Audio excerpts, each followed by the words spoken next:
Bienvenue dans cette émission spéciale Fête des écoles 2025 où des milliers d'élèves de primaire de la ville de Genève profitent en ce moment des festivités placées sous le thème de la Suisse cette année. Un thème qui se manifeste à travers les différentes activités, évidemment, lutte suisse, parade du chocolat, des activités avec des petits trains, mais surtout à travers les bricolages que l'on pourra voir sur les enfants tout au long de la journée.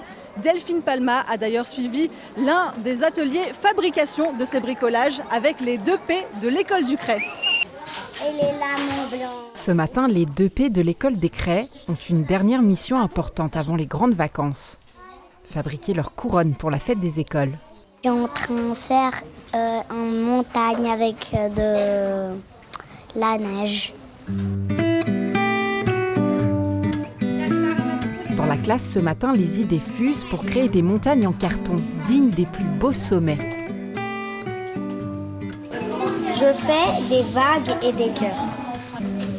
Serpents. Des flocons. Et là, c'est la neige. C'est une licorne. C'est du feu.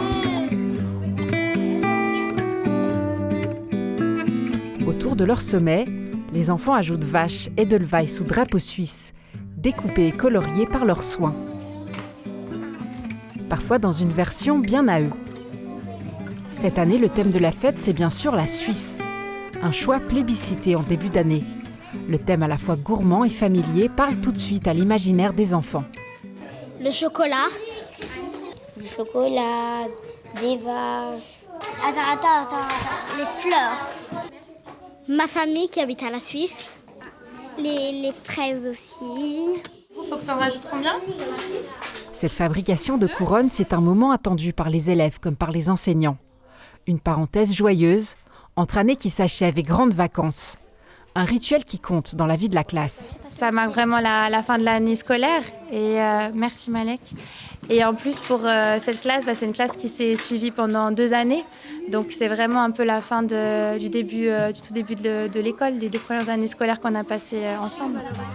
Encore quelques découpages, beaucoup de colle et de concentration. Bravo Annie, c'était super appliqué. Les couronnes seront prêtes pour la fête au Bastion. Les vacances peuvent commencer. Toute cette joyeuse troupe s'est ensuite élancée direction les Bastions pour pouvoir profiter des activités. Pierre Pilet les a suivis. Ce qu'on va faire, c'est qu'au début, vous allez porter les chapeaux. 8h15 à l'école des Cray. Ce mercredi matin déroge à la règle. Pas de congé pour les élèves de 2P qui se préparent activement pour les promotions. Ornés de leur couronne suisse, chacun est prêt à démarrer les festivités. C'est une couronne pour les promotions aujourd'hui. Chocolat et un drapeau suisse avec la fleur Edelweiss et une vache. C'est une journée un peu particulière, beaucoup d'excitation. Ils sont toujours très contents et donc ça va bien se passer. En plus, on est le matin, donc on aura un petit peu moins chaud. Mais oui, ça va être super. Direction le parc des Bastions. En bus, comme les grands, l'excitation à bord est palpable. Ça va se passer cool. Les mains en l'air, allez, les mains en l'air. Les mains en l'air,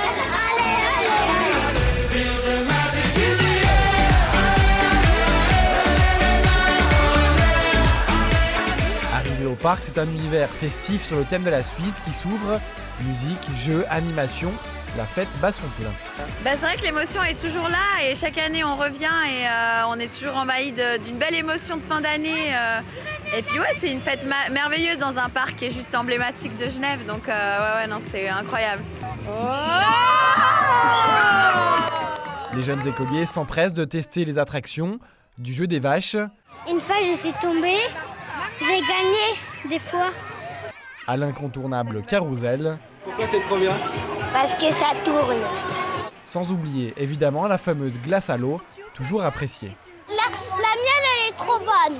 Moi, j'adore les glaces comme ça. Mais je préfère les glaces quand même qui sont pas à l'eau. Parce que les glaces à l'eau, ça fond vite. Pas vanille, ananas et orange. Ils ont eu leur glace aussi, ça c'était important pour eux. Et puis voilà, c'est toujours frustrant un peu à la fin quand ça se termine parce que ils ont envie de faire tous les manèges, mais voilà, ils ont bien profité. Maintenant, ce sera repos bien mérité à la maison. Une glace, des manèges et des sourires. Un bonheur simple qui s'est conclu en fin de matinée avec un bon goûter, avant de laisser la place aux élèves des 3P et 4P. On va maintenant s'intéresser à un projet participatif qui a mobilisé durant près de 2 ans enfants, parents, enseignants et maisons de quartier. À l'école du Mail, le préau a été totalement revégétalisé grâce au service des écoles, mais aussi des espaces verts de la ville de Genève. Un projet qui visait à reconnecter les enfants à la nature. Denis Palma. Voici le préau de l'école primaire du Mail, il y a 2 ans. Un préau doté de quelques arbres, corseté par le béton, comme on en voit beaucoup à Genève. Aujourd'hui, le préau s'est métamorphosé. Une zone pépinière urbaine a pris place au centre, devenant ainsi une zone de rencontre. Le béton a été dégrappé pour donner de l'air aux tilleuls grâce à des zones de copeaux. Des bacs potagers ont été disposés dans le préau. Enfin, un espace a été aménagé sous l'arbre central qui permet aux professeurs de faire la classe à l'extérieur. Noah, Diane et Ellie ont représenté les élèves durant la gestation du projet. Le résultat, ils l'adorent.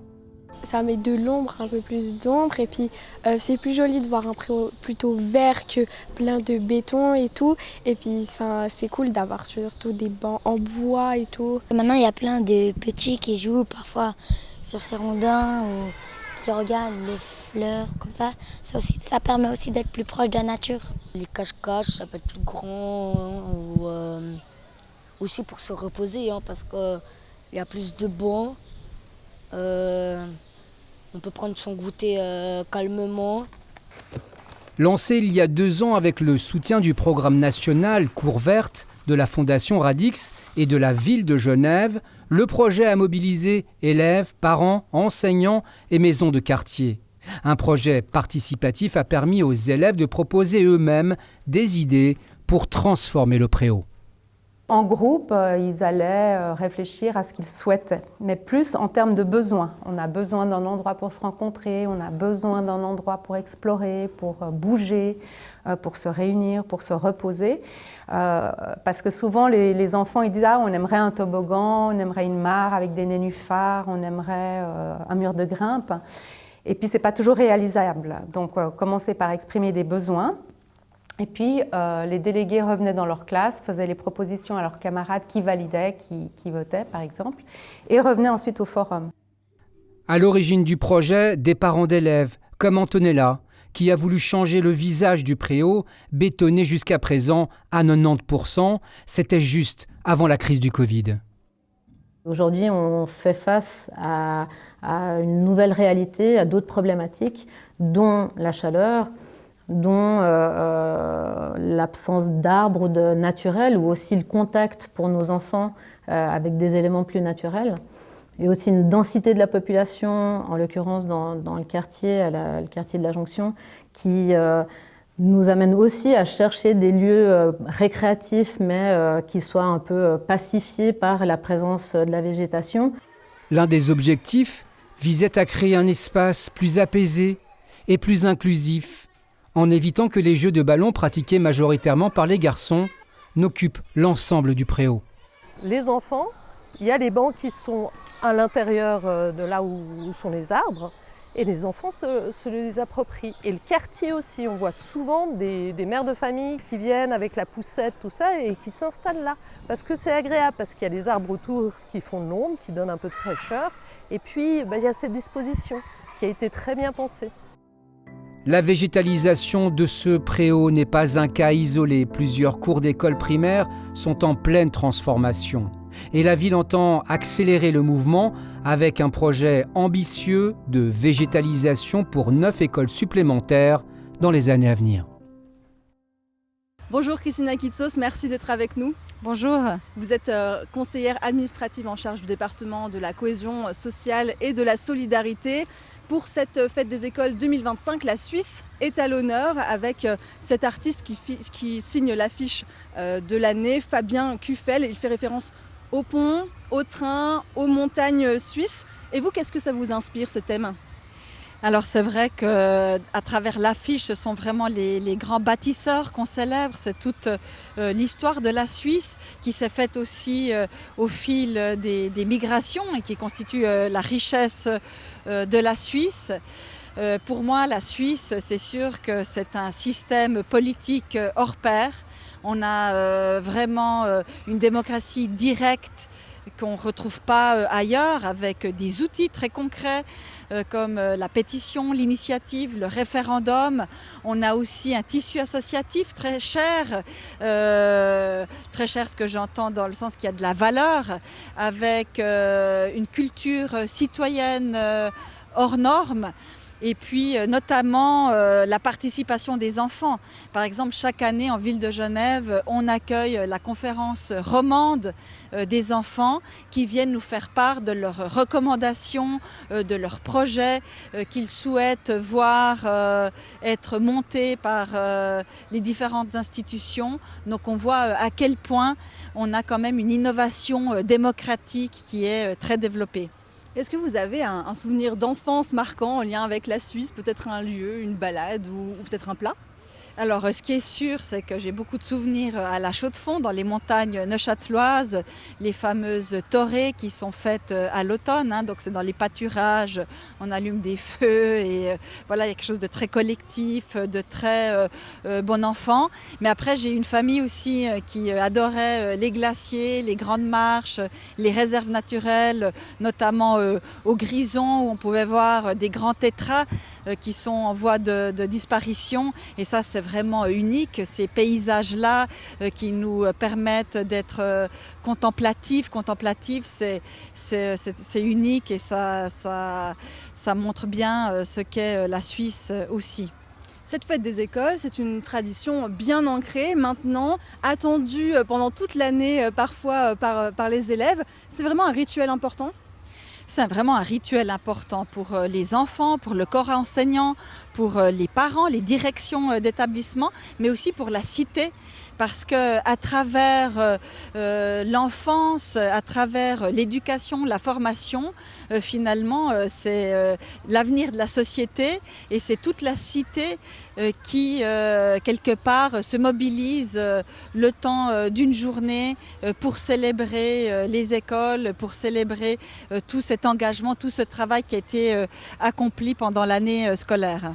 Cette année encore, on va jouer les prolongations. On a toute la fête qui est prévue aujourd'hui, ce mercredi. Ça va aussi s'étendre sur le vendredi. Là, c'est pour les plus grands.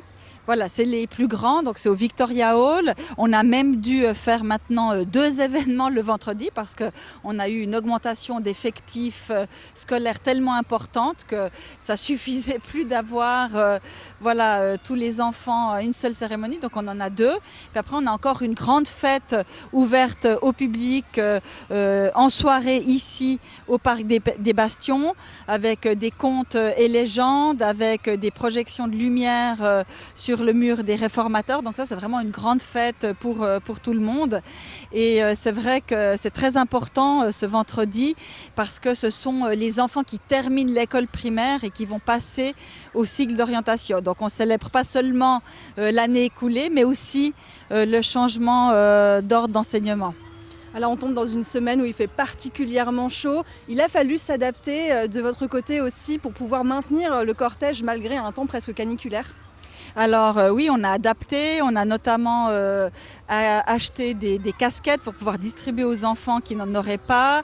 On a les sapeurs-pompiers qui vont nous accompagner pendant le cortège pour pouvoir gicler en gros les enfants. On a des jeux d'eau qui ont été installés. Il y a des ombrelles aussi qui seront disponibles. Et puis on a pu mettre des petites tentes sur les lieux d'attente où les enfants seront. Donc ça, c'est des mesures qu'on a prises.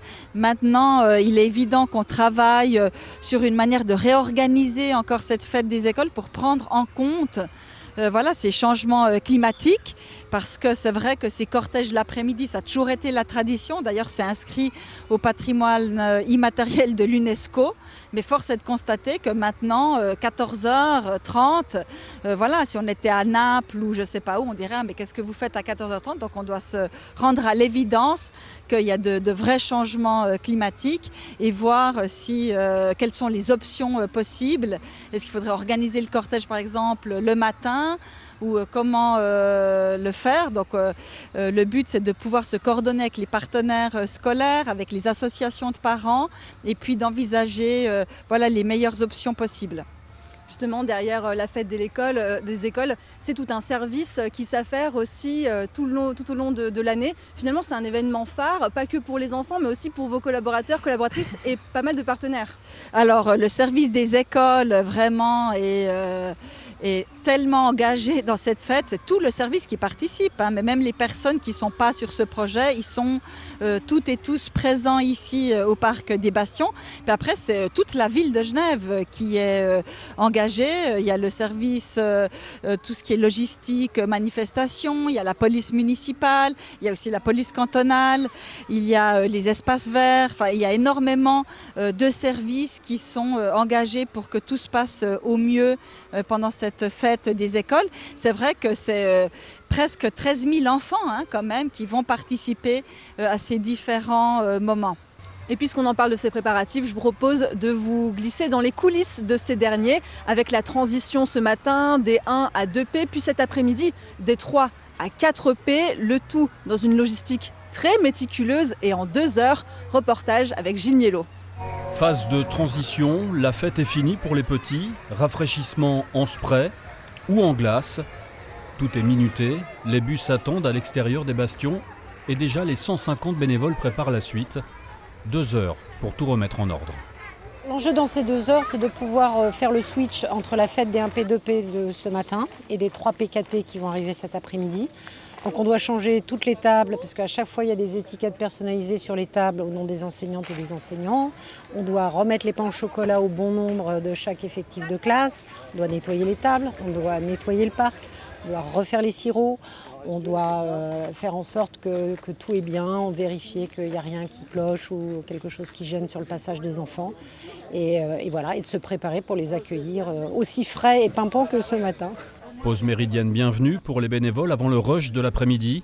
Sandwich GRTA préparé par les boulangers genevois, dessert compris.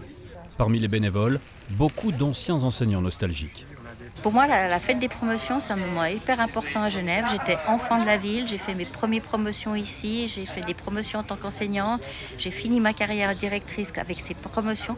C'est une belle fête de Genève qui est une fête où les gens partagent beaucoup entre eux. Sur le parcours, il y a aussi beaucoup de personnes qui viennent voir, même s'ils n'ont pas des enfants. C'est une vraie fête qui existe encore et il n'y en a plus beaucoup. Et vous vous faites un devoir de continuer à venir bénévolement œuvrer ici ? Alors c'est pas un devoir, c'est une joie. Les bastions dans le silence, le calme avant la tempête et des pensionnaires pas toujours très dociles.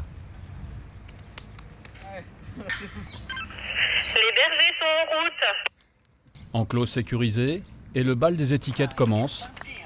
Alors, on est en train de coller les étiquettes des enseignants avec leur école, le numéro de personnes qui vont venir et les noms des enseignants de façon à ce qu'ils puissent reconnaître leur table par rapport aux zones qui leur ont été attribuées. Bonjour monsieur. Qu'est-ce que vous nous amenez ? Des pains au chocolat. Enfin, les boulangers entrent en scène. Une dizaine ont été mobilisés selon un cahier des charges très précis. C'est un surplus, on l'anticipe parce qu'on est au courant déjà bien 2-3 semaines à l'avance. Donc ça nous permet de prévoir la production, de mettre en chambre froide, en chambre de pousse, et puis de cuire au dernier moment pour pouvoir venir livrer en temps et en heure. Combien de petits pains là ? Alors pour ma part, 500 sandwichs, 800 petits pains.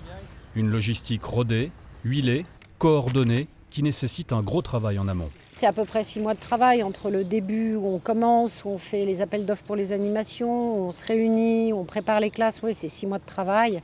Et puis on va dire que les 2 derniers mois, mai, juin, je vais mettre sur silencieux. Du coup, voilà, ça n'arrête pas, le téléphone sonne tout le temps. Ça demande quand même 6 mois à peu près. Dernier réglage et ultime nettoyage de piste avant l'arrivée des prochains bolides. Au total, le Parc des Bastions aura accueilli un peu plus de 7000 enfants aujourd'hui. Parmi les nombreuses animations proposées pour la fête des écoles, ce petit coin de verdure au cœur de la ville avec l'alpage de la ferme de Mamaja. Ici, spectacles, animaux, découvertes sensorielles, tout est pensé pour sensibiliser les plus jeunes à l'écologie et au monde paysan. Un reportage signé Anne Orfer. Plus fort? Ouais, je pense que tu es bien concentré. Allez, tu tires gentiment sur le tiroir. Hop là, stop, stop. Vous avez vu? Voilà, ça c'est du foin. On va le garder pour cet hiver. Ce mercredi matin, une ferme pas comme les autres s'est installée pour la première fois à la fête des écoles. La ferme de Mamaja, venue tout droit de Bernay, a transformé le parc des Bastions en véritable alpage. J'ai vu une chèvre là-bas qui a en fait, elle s'est mise là, dans la barrière debout. Après, elle a mangé. Et aussi, il nous faisait des tours de magie aussi. Avec un verre d'eau, il mettait dans un pot. Et après, ma copine, elle a mis la main dessus et c'était du lait. Il y avait des chiens de montagne qui gardaient les moutons et qui les protégeaient. Il y avait un monsieur qui jouait du corps des Alpes. Les enfants de première et deuxième primaire ont enchaîné les découvertes. Un spectacle pour commencer, puis le contact direct avec les chèvres, l'écoute du corps des Alpes avant un petit parcours en forêt, jalonné d'indices et de faux animaux à observer. La mission de la ferme, c'est d'accueillir les enfants de tous les âges, ça commence à la crèche, de ressensibiliser, ou du moins de permettre à chacun de se reconnecter avec un bon sens, qui est un bon sens très terrien, que les paysans connaissent, qu'on connaît moins quand on est citadin ou quand on est né citadin. Donc c'est pour ça que ramener des chèvres au bastion, c'est intéressant, parce que ça pose des questions fondamentales. C'est quoi qui fait pousser l'herbe? C'est quoi qui donne à manger à la terre? Le pipi et le caca, bah oui, c'est comme ça. Bah oui les zouzous, c'est pas belle. Mais derrière les décors bucoliques, l'ambition est bien plus grande, transmettre un message dès le plus jeune âge. Avec l'intelligence des mains, qu'on a tout ce qu'il faut à disposition pour faire si on renoue avec un savoir-faire artisanal, quoi. Ça passe par la construction de structures naturelles, on va cueillir les bambous, on le transforme ces bambous donc en mâts pour nos tentes. On coud nos toiles sur place, on les patine avec des pigments, avec de la terre genevoise. Et on a la fierté du coup de faire du bio-événementiel depuis 30 ans. Comme ces zones de fraîcheur d'environ 100 mètres carrés, conçues avec des structures naturelles pour permettre aux enfants de se reposer entre deux activités. Du spectacle à la rencontre animale, en passant par la forêt miniature, la ferme de Mamaja a offert bien plus qu'un moment de répit. Ça dit comment les chèvres font par exemple du lait. Ils aiment l'herbe. C'est très bien qu'on ait des gens gentils et qu'elle veut bien nous caresser. Ce qui est très intéressant, c'est qu'ils sont dans la découverte, ils sont dans l'écoute et en même temps, ils sont quand même très intéressés par la nature et ça, c'est extraordinaire. Je pense que c'est notre futur. Une véritable leçon de nature en plein centre-ville. Ici au Parc des Bastions, parmi les animations, il y a le cirque Coquino. Entre trampoline, spectacle de tissu aérien ou encore saut depuis une échelle de 10 mètres, Lucie Hainaut nous emmène. Il faut lever les yeux pour voir la représentation. Bien installés à l'ombre, les élèves des écoles de la ville de Genève assistent aux démonstrations de voltige du cirque Coquino. Un numéro en particulier en met plein la vue aux jeunes spectateurs. Je trouvais impressionnant quand il sautait du camion. Le saut aussi, je trouvais que c'était cool parce qu'on dirait que c'était au ralenti un peu. Ça me donnait envie de faire la même chose. Moi j'ai bien aimé quand il montait le mur du camion. Je trouvais que c'était incroyable. Dans le spectacle, on retrouve plusieurs références à la Suisse, le thème de cette fête des écoles. On a intégré ce thème à travers le thème de l'hiver parce que la Suisse elle fait beaucoup de sports en général hivernaux.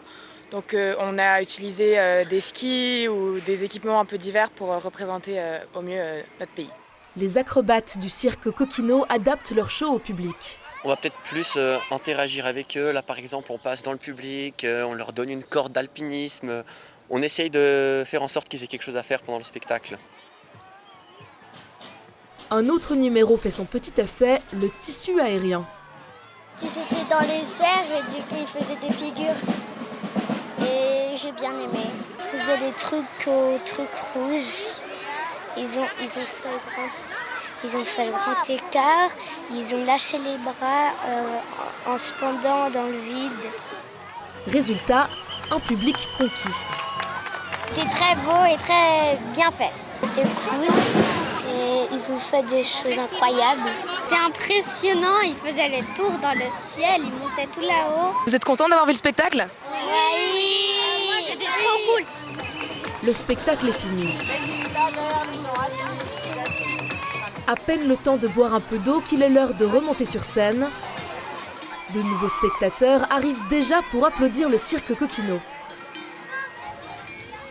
C'est la fin de cette émission. Merci beaucoup de l'avoir suivi. Je souhaite à tous une très belle fête des écoles et un bel été.